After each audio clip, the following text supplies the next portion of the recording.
One of the things we often see is the need to import data from other systems.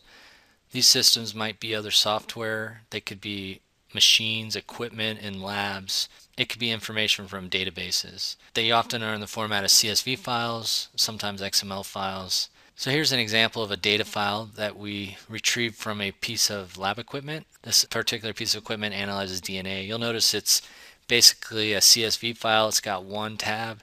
It's got a whole bunch of information and data points in it.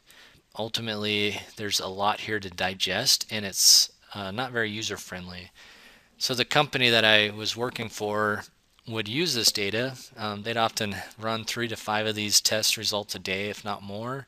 And they would spend about 20 minutes per file just to manipulate it and get it into a format that was really easy for them to utilize and to analyze. So I decided I would automate that for them so that they could cut down their time manipulating data sets over and over again and focus more of their time on actually doing value-added work. So we created a toolbar for them in this case. It's under the add-ins, and it's labeled as DXNA. And all you have to do is basically come in here, click on it, and pick the macro you want to run. So in this case, it's process the LC480 data, which is what this is. There are a few options here. You could change which machine it was coming from, which would change how it's imported. You could decide not to include certain kinds of calculations if you wanted to, but typically they just run it as is. Once you press OK, it'll then ask you to confirm what you want the title to be in the graphs. So in this case, I'm just going to put stability study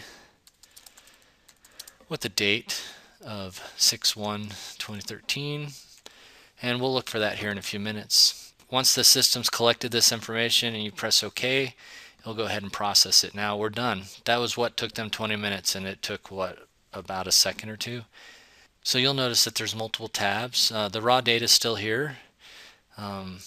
It's over here on this sheet. That's kind of what they started with, but now they have these other options for looking at it with offsets, normalized, gain normalized, and it also calculates these things called CTs, which are some information that they use for their analysis.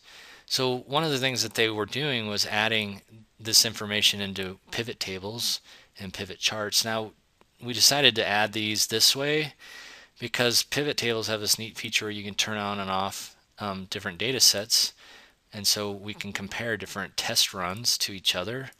And you'll notice every time I click on one of these boxes, I can get a different run. So maybe I only want to compare, certain types of testing reagents here, and the system will just pull those together, and you can kind of look at the comparisons.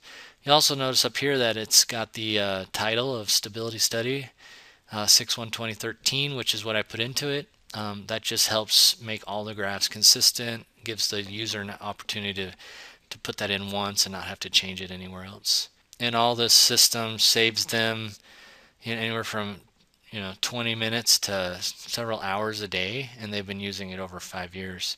So you can see how much time savings has been introduced just by having a tool like this, which was relatively easy to put together.